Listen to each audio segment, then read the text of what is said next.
मुंबईसह आगामी महापालिका निवडणुकांसाठी काँग्रेस स्वबळाच्या तयारीत।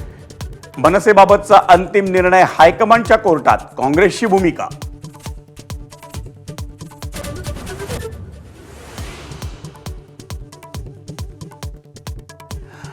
मनसेला मविया सोबत घेण्याच्या राऊतांच्या घाईमुळे गोची, काँग्रेसला सोबत घेण्याची राज ठाकरेंची इच्छा, राऊतांच्या वक्तव्यामुळे मनसेसोबत काँग्रेसही नाराज।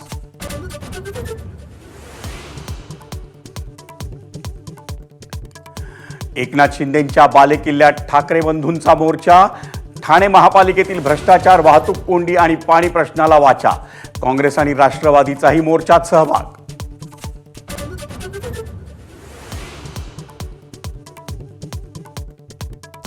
वरळीत नेहरू सायन्स सेंटर जवळील मेट्रो स्थानकाच्या नावावरून वाद, स्थानकाचं नाव केवळ सायन्स सेंटर दिल्यानं काँग्रेस नाराज, नेहरू सायन्स सेंटर नाव देण्याची मागणी।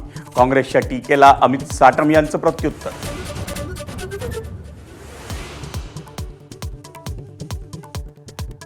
दहावी आणि 12वीच्या परीक्षांच्या तारखा जाहीर, 10 फेब्रुवारी ते 18 मार्च दरम्यान 12वीची, तर 20 फेब्रुवारी ते 18 मार्च दरम्यान 10वीची परीक्षा होणार।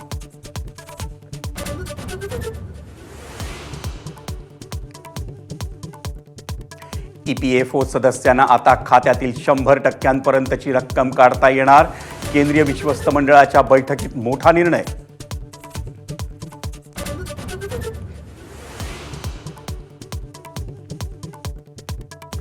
उद्यापासून होणारं एसटी कर्मचाऱ्यांचं आंदोलन मागे, 48 हप्त्यांमध्ये कर्मचाऱ्यांची 65 कोटी रुपयांची रक्कम देण्यास मंजुरी, तर 6,000चा दिवाळी बोनसही जाहीर।